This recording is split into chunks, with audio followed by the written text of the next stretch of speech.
Okay, now it is recording. I hope nothing goes wrong with this. Sorry for the interruption. Okay, it is recording. Okay. Thank you for the clarifications and the help. Okay, I close the chat room. Okay, so I will share with you a video which I recorded this morning. It is from the Augustine Institute. It's just a clip, an excerpt of chapter 5 or session 5 about marriage. They have been producing wonderful videos about various the different sacraments, and this is something worth watching. It summarizes, for example, what marriage is, especially what I want to highlight today.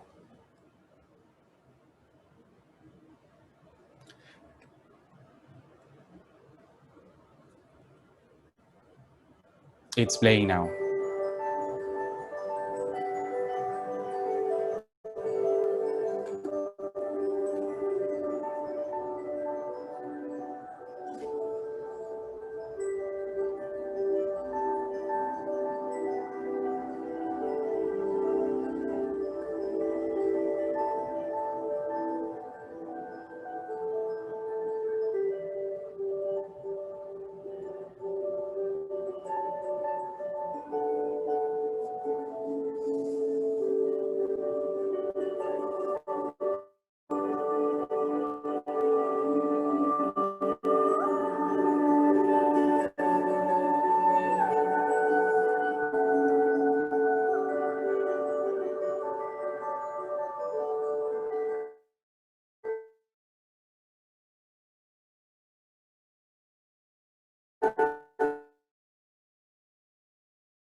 When I was a seminarian, people thanked me for my decision to become a priest. And when I became a priest, people thanked me. In fact, this one woman kissed my hands. Obviously, you know, she thinks that these hands, and she's right, they're called to love through service and sacrifice.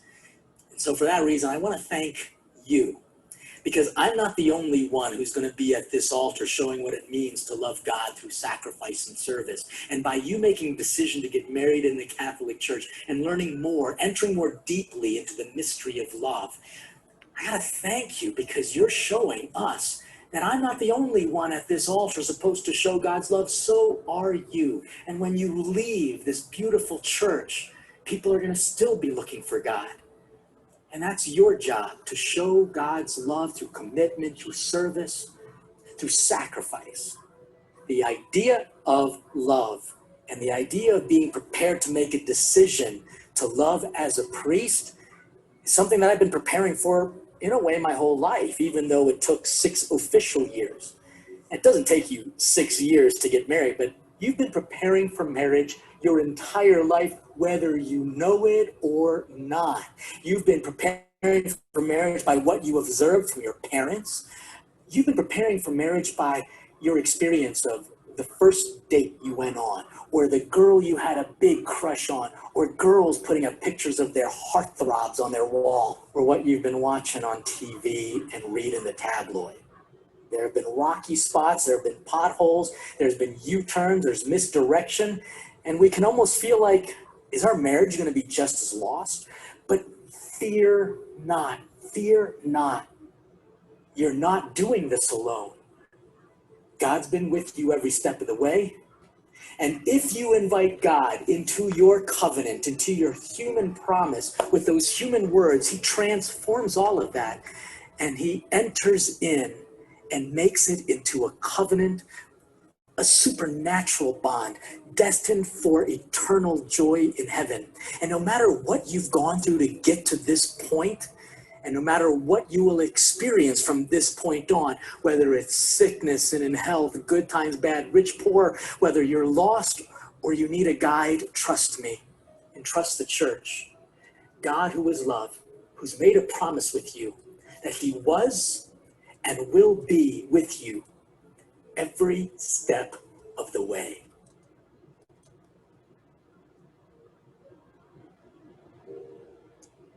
When a couple enters Christian marriage, they consent to give themselves to each other permanently. And they also consent to everything that marriage stands for. And then they express that bodily when they consummate their marriage in the sexual act on the wedding night. And at that moment, when the marriage union is formed, three amazing things happen in the life of the newly married couple. First of all, the husband and wife become a sign of God's love to the world. Every sacrament has a visible sign that points to an invisible grace. In baptism, it's the water that's the visible sign of the spiritual cleansing of the soul. In the Eucharist, it's the bread and wine that's changed into the body and blood of Christ that nourishes us spiritually with Christ's presence. But what is the sign of the sacrament of marriage? In matrimony, the sacramental sign isn't the candle, it isn't the wedding ring. It's actually the two people who give themselves to each other in marriage. Marriage is a sign of God's love. It points to God's love for the world. That's a big point, that you are a sign of God's love in the world. Have you ever thought of your marriage in that way? I oftentimes have to ask myself, how well am I living my marriage so that it is a sign of God's love for the world? A second great thing that happens in the sacrament of matrimony is that a new kind of relationship is formed. The relationship between the man and woman is changed. The sacrament of marriage entails three key characteristics. It's a relationship that is fruitful, meaning it's husband and wife share together. And it's also indissoluble, meaning it's permanent. It's a lifelong commitment together. So the church teaches that marriage is an indissoluble bond. It can't be broken. And there are several reasons for this. One, it represents the relationship between Christ and the church. And that relationship it's really marriage in its most perfect sense. Then there's also another level of indissolubility. And that's that we need that experience, that understanding, that knowledge that I am in this for life. And that's a good thing. It takes away the uncertainty of what could happen, what might happen. And it creates a basis for this really deep, deep love. And so if we think that it's possible to walk away from something or to have someone walk away from us, we're going to hedge our bets a little bit. We're not going to give ourselves entirely. The idea of indissolubility, I mean, not only is it theologically important, but I would say emotionally and psychologically, it's fundamental. Now we're going to look at a third utterly amazing thing that happens when a couple enters the sacrament of matrimony. A new bond is formed. Something new comes into existence. Something beautiful that didn't exist before. And that's the bond between you and your spouse. The bond is the central mystery in matrimony. It's the font of grace, a new reality, a gift of God that makes the two one. Think about it. The greatest gift you receive on your wedding day isn't from your friends or family, it's from God. And it's the gift of this bond between you and your spouse. God comes and enters into your relationship in a new way. At the very center of your relationship, he's there. And he wants to draw your human love for each other into his very divine love, so that you can begin to love each other far beyond what you could ever do on your own. You can love each other with his very love. The bond comes into existence when we consent to one another in matrimony. When we join our hands to take our vows, God really wraps his divine hand around our two. And when he does that, he provides a divine power to the human commitment that we made. And that energy of the bond, which is present when we exchange our vows, is a permanent thing, an ongoing font of grace in our matrimonial lives. I know in my own marriage, I am constantly drawing upon the grace of the sacrament that's always present, whether it's a conflict with my wife or whether it's dealing with a difficult parenting issue with one of my kids. It's in those moments that I find myself asking God, please help me here. Give me your grace. Help me to be more gentle or more patient or more sensitive. And thank God we have marriage as a sacrament where that grace is always there helping us in these difficult situations.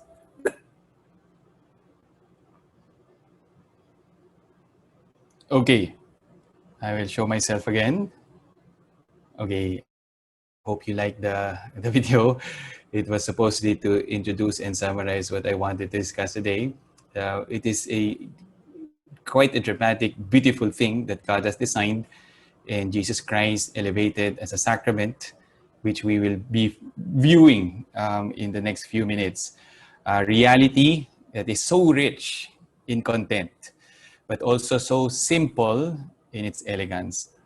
Okay, I think you can see the slides now.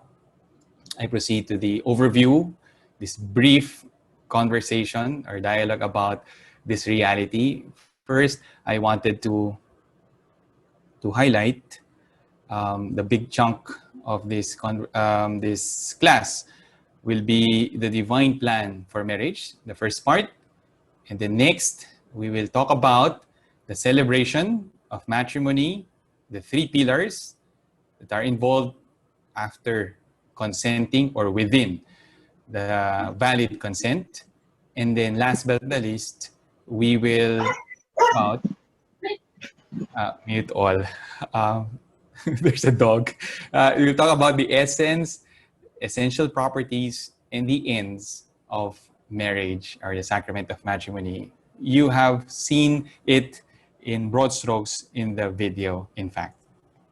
Okay, how do we know marriage? I'm in the next slide now. These are the questions that you are perhaps, or we should ask ourselves. How is marriage related to God? What can we learn about marriage as He revealed it to us? What did Jesus teach us about marriage? Are all marriages sacraments or sacramental? What makes marriage a sacrament? How is marriage different from many other sacraments? And for the Catholics, the majority of us here, can a Catholic be married and not receive the sacrament at the same time in the same respect? So these questions, we will answer them in 3 or 4 slides that follow. First, how do we know marriage? Knowledge of marriage is actually based on our knowledge of God and our knowledge of man. So when we talk about attacks against marriage, we talk about those who corrupt the image of marriage. It is primarily because either A, they have, without fault of their own sometimes, failed in the knowledge of God, or they have not completely understood man. They somehow have not learned everything about him, his capacities, his reason for being, etc. So we know marriage through knowledge of God and knowledge of man.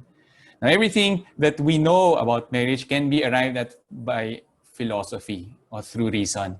However, God had made a shortcut for us. And this is what is good also when we think about theology.